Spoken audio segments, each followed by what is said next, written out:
অকণিহঁত তোমালোকে কেনে আছা? আশা কৰোঁ সকলোৱে ভালে আছা।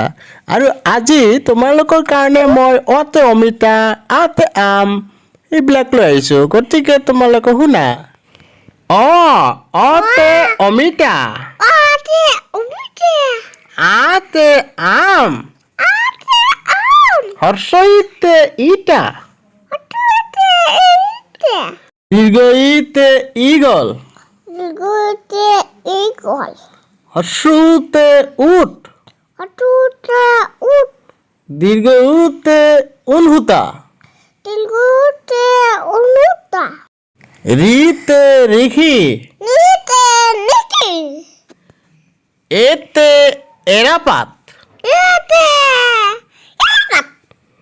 ওইতে ঐরাবত, ওতে অলকবি, ঔতে ঔটেঙা। হ্যাঁ, আজিৰ কাৰণে বিদায় লৈছোঁ। Bye bye. Bye bye.